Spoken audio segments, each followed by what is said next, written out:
Have you ever wondered why some stories from the past seem hidden, like buried treasures lost in time? Picture this. Imagine towns full of life, where Black communities thrived, only to be mysteriously flooded by a tide of injustice. Why did this happen? Get ready for a journey into a history that's both haunting and fascinating. We're diving into the stories of towns that were deliberately erased from our memories, drowned in a sea of discrimination and racial tension. These towns, once vibrant, now lie hidden beneath the surface of forgotten rivers. As we explore this hidden history, we'll uncover the struggles, triumphs, and the reasons behind the disappearance of these communities. Join us in navigating through time where the stories of the past are waiting to resurface. The journey begins, and there's a lot to discover beneath the waves. Number 1. Oscarville, Georgia.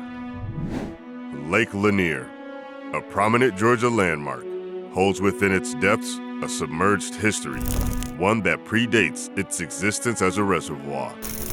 Before the waters of Lake Lanier covered the region, there was a thriving community known as Oscarville, a Black settlement with a rich history dating back to the late 1800s. This community, established during the Reconstruction era, boasted a robust economy with skilled carpenters, blacksmiths, and bricklayers, making it a beacon of prosperity within the challenging times of post-Civil War Georgia. However, the promising narrative took a dark turn in 1912 when the life of a young white woman, May Crow, was tragically cut short in the woods near Oscarville. The aftermath of this incident marked a somber chapter in Oscarville's history as racial tensions flared, leading to the expulsion of the Black community. Subsequent events, including the construction of the Beaufort Dam in the late 1950s, further obscured the tale of Oscarville beneath the waters of Lake Lanier. This narrative explores the rise and fall of Oscarville, shedding light on the untold stories that lie beneath the surface of this Georgia landmark. Oscarville emerged as a testament to resilience during the challenging years of the Reconstruction era. According to Georgia history teacher Lisa Crosby, the community thrived with skilled professionals making significant contributions to the local economy. In contrast to the struggles faced by the rest of the state, Oscarville experienced miraculous agricultural growth, with farming becoming a cornerstone trade for its residents. This prosperity, however, would be short-lived due to a tragic event that unfolded in 1912, forever altering the fate of Oscarville. The peaceful existence of Oscarville was shattered with the discovery of May Crow's lifeless body in the nearby woods. In the racially charged atmosphere of the time, accusations quickly turned toward the Black community. As was often the case during the period, blame was unjustly placed on African Americans following incidents of violence against white individuals. The night that followed May Crow's death saw the emergence of night riders, mobs driven by racial hatred, descending upon Oscarville. Fires raged outside, and the church, a symbol of protection for the residents, was attacked, leading to destruction and loss of life. In the aftermath of the violence, the Black residents of Oscarville were forcibly driven out of their homes. The community faced a devastating exodus, with families losing not only their possessions, but also their land. George Rucker, a direct descendant with a familial connection to Oscarville, recounted the story of his great-grandfather, Bird Oliver, and how the family was forced off their land, leaving behind 100 acres and heading for the Chattahoochee River. The night riders pursued them, creating a life-or-death situation at the river's bridge. Those fleeing had to make a perilous choice, swim or drown. Many did not survive, including siblings of George Rucker's great-grandfather. The survivors, like many others, found refuge in Gainesville, where they faced the challenging task of rebuilding their lives. The late 1950s marked another pivotal moment in the region's history with the construction of the Beaufort Dam. The creation of Lake Lanier involved flooding large areas, including the remnants of Oscarville, effectively burying the town beneath the waters and concealing its painful past. While Lake Lanier stands as a recreational destination today, it carries with it a haunting reputation. The numerous drownings that have occurred in its waters over the years have led to speculations of paranormal activity and a belief that the lake is haunted. Officials point to the submerged structures, including remnants of Oscarville, as potential hazards, making navigation through the lake challenging. The towering trees, now submerged, add to the eerie atmosphere, with some claiming that the spirits of the past still linger beneath the surface. The tragic tale of Oscarville, Georgia remains a poignant chapter in the state's history, overshadowed by the waters of Lake Lanier. The rise and fall of this prosperous Black community speak to the racial tensions and injustices that characterize the Reconstruction era.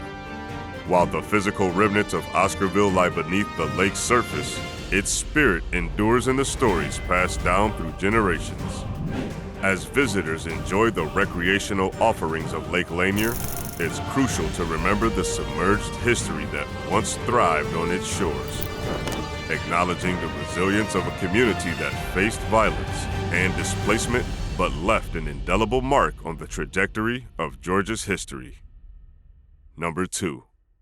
Rondo, Minnesota, 1920s to 1960s. In the 1930s, Rondo stood as the vibrant heart of St. Paul's African-American community. It was not merely a residential hub, but a cultural and economic center, home to critical institutions such as the Pilgrim Baptist Church, the Haley Q. Brown Community Center, and the Sterling Club. However, the prosperity and tight-knit nature of this community would face a tragic disruption by the late 1950s. The construction of Interstate 94, aimed at connecting the downtown business districts of Minneapolis and St. Paul, would irreversibly alter the landscape of Rondo, leading to the displacement of families, the closure of businesses, and the shattering of a once thriving community. The initial plan for the Minneapolis-St. Paul connection, known as the St. Anthony route, posed a direct threat to Rondo. This route, following St. Anthony Avenue and running through the heart of the neighborhood, raised concerns from St. Paul City engineer George Harrell. He highlighted the potential loss of local land and the displacement of people and businesses, advocating instead for the northern route adjacent to railroad tracks north of St. Anthony Avenue, which would have preserved the neighborhood's integrity. Despite these objections, the St. Anthony route was chosen and approved for its perceived efficiency, setting the stage for the upheaval of Rondo. In 1955, community leaders Reverend Floyd Massey and Timothy Howard founded the Rondo St. Anthony Improvement Association, aiming to mitigate the impact of freeway construction. Their advocacy efforts succeeded in achieving a depressed or below-grade construction of I-94, lessening the visual impact on the neighborhood. However, the route still cleaved through Rondo, necessitating the evacuation and relocation of hundreds of residents and businesses. The toll was profound, with 1 in every 8 African Americans in St. Paul losing their homes to the interstate. Many businesses, deeply woven into the fabric of Rondo, were unable to recover and never reopened. Despite the immense challenges, the spirit of Rondo endured. In 1983, the inaugural Rondo Days Festival was held in July, becoming an annual celebration that honors the history and enduring legacy of the community. The scars left by I-94 were not forgotten, and the experience of Rondo became a cautionary tale that reverberated in subsequent urban development projects. While Rondo could never fully reclaim its pre-interstate vibrancy, the spirit of resilience persisted. The Rondo Days Festival became a testament to the community's determination to preserve its history and culture. Moreover, The lessons learned from Rondo's ordeal played a crucial role in shaping future urban development projects. The construction of the Green Line light rail service, connecting St. Paul and Minneapolis, and opening to the public in 2014, was influenced by the cautionary tale of Rondo and I-94. The scars of Rondo serve as a poignant reminder of the human cost associated with urban development decisions. The community's struggle, displacement, and subsequent efforts to preserve its legacy stand as a testament to the resilience of its residents. As we navigate the complexities of urban planning and development, the story of Rondo remains an indelible chapter, urging us to consider the social and cultural impacts of our decisions and prompting a commitment to more equitable and inclusive approaches in shaping the cities of tomorrow. The narrative of Rondo echoes beyond the concrete and steel of Interstate 94. It speaks to the enduring strength of a community, the consequences of unchecked urban development, and the importance of learning from our past to forge a more equitable future. In the face of adversity, Rondo's legacy lives on in the collective memory, reminding us that the resilience of a community transcends physical structures and that the human cost of progress should never be overlooked. Number 3. Cica Village, New York City. In the heart of what is now Central Park, in New York City, lies a forgotten chapter in American history, Cica Village.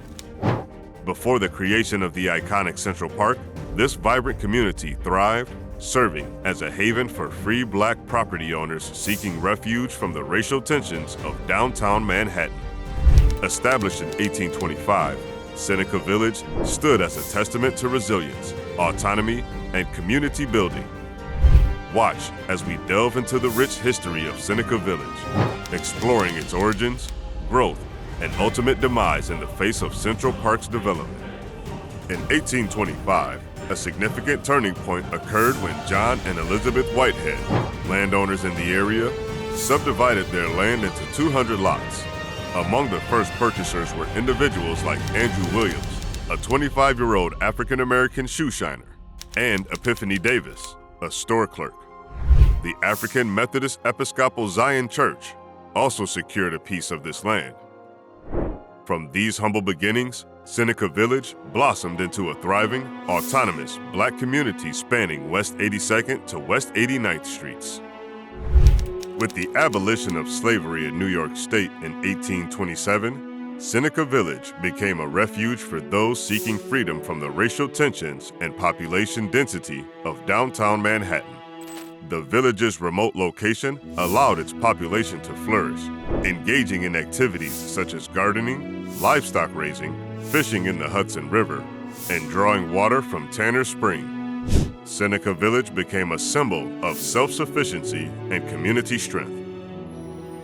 By 1855, Cica Village had grown to a population of approximately 350 residents. 2/3 of these were free Black families, 1/3 comprised Irish immigrants, and a small number had German ancestry. The village evolved into a middle-class community with streets, 3 churches, 2 schools, 2 cemeteries, and 50 homes spread across 5 acres. Cica Village stood as a testament to the possibility of racial harmony and shared prosperity. The fate of Cica Village took a dark turn with the selection of Central Park's location. In 1858, landscape architects Frederick Law Olmsted and Calvert Vaux presented their design for the park, leading to the New York State Legislature choosing 750 acres of land, including Cica Village, for its development. As plans for Central Park advanced, the media and politicians labeled the village as shanty towns and its residents as squatters and vagabonds. These derogatory descriptions fueled public sentiment against Cica Village. Facing forced eviction through eminent domain, the resilient residents of Cica Village fought to preserve their community. However, in 1857, the city forcibly removed them, and the village met its demise. Cica Village, once a thriving oasis of freedom and unity, was reduced to rubble, leaving little traces of the stories and lives that had defined it. Over a century later, In 2001, a historical marker was finally placed at the former location of Cica Village. In 2019, the Central Park Conservancy installed a temporary outdoor exhibit, incorporating decades of research to reconstruct the approximate locations of the village's buildings. Despite the passage of time and the loss of physical remnants, efforts are ongoing to preserve the memory of Cica Village and recognize its significant contribution to the history of free Black communities in pre-Civil War America. Cica Village, though erased physically, remains etched in history as a symbol of resilience and community spirit. The story of this vibrant community serves as a poignant reminder of the systemic challenges faced by marginalized groups and the importance of preserving the stories of those who paved the way for progress. As we reflect on the lost oasis that was Cica Village, it becomes imperative to honor its legacy and acknowledge the strength of a community that thrived against all odds. Number 4, Vanport, Oregon, 1942 to 1948. In the midst of World War II, Vanport, Oregon emerged as the largest federal housing project in the United States, playing a crucial role in supporting the wartime industrial effort. However, behind its wartime significance lies a complex narrative of racial segregation, unexpected social progress, and a tragic end marked by the Vanport flood. This article explores the historical nuances of Vanport, shedding light on its creation, social dynamics, and enduring impact on civil rights in the West. In early 1941, Portland, Oregon, emerged as a major shipbuilding center in the United States. Henry J. Kaiser, the primary shipbuilder, foresaw a potential exodus of workers due to a lack of housing. Eager to address this issue independently, Kaiser purchased 648 acres of land outside Portland's city limits to establish Vanport, a massive wartime housing complex. Construction commenced in August 1942, and by Christmas, the first families were moving into the newly built apartments. Despite being funded by federal resources and constructed after the implementation of Executive Order 8802, which aimed to eliminate racial discrimination in defense industries, Vanport was marked by de facto segregation. Local officials, at odds with Kaiser's independent approach, limited the allocation of housing for Black residents to just 3 sections, totaling 50 buildings. This move reflected broader racial disparities prevalent in wartime housing projects. At its peak, Vanport housed over 42,000 residents, making it the second largest population center in Oregon. Contrary to its local moniker as the Negro Project, African Americans constituted no more than 25% of the population at any given time.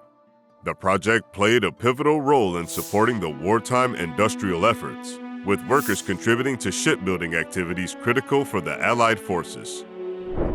As World War II drew to a close, approximately 5,000 African Americans continued to reside in Vanport, while another 5,000 crowded into Northeast Portland. Rumors persisted that local officials kept Vanport open to prevent an influx of African Americans within city limits. However, on May 31, 1948, tragedy struck as the Vanport flood swept away the temporary city, forcing its residents to seek refuge elsewhere. The flood marked the end of Vanport's existence, but also highlighted the vulnerability of marginalized communities, particularly those residing in temporary wartime housing. The catastrophe forced the city to accept the displaced residents, leading to a shift in the racial dynamics within Portland. Despite its relatively short lifespan, Vanport left a lasting legacy on Oregon's history and civil rights movement. Several firsts were achieved during its existence, such as the hiring of the first Black teachers and policemen in the state. The Vanport Interracial Council worked towards establishing a Portland office of the Urban League, contributing to early civil rights advocacy in the region. Furthermore, Vanport College, which operated in the housing project, served as the precursor to Portland State University. Many veterans utilized the GI Bill to pursue education, representing a significant step towards societal integration and progress. Vanport, Oregon, stands as a testament to the complex intersection of wartime necessity, racial segregation, and unexpected social progress. Its creation and subsequent demise underscored the challenges faced by marginalized communities during a pivotal era in American history. The Vanport flood, while tragic, brought attention to the plight of its residents and sparked conversations about civil rights in the West.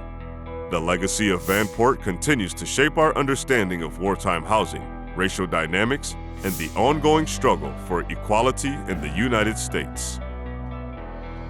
Conclusion. Examining the historical narrative of Black American towns unveils a recurring and poignant theme in American history: the displacement of these communities. This broader narrative transcends specific instances, reflecting the shared struggles faced by numerous Black enclaves across the United States. Emerging as bastions of economic, cultural, and social independence, Black towns have historically stood as symbols of resilience and determination. Originating in the aftermath of the Civil War and Reconstruction, these communities embodied progress. However, their existence has been persistently marred by systemic racism, discriminatory policies, and a lack of essential resources.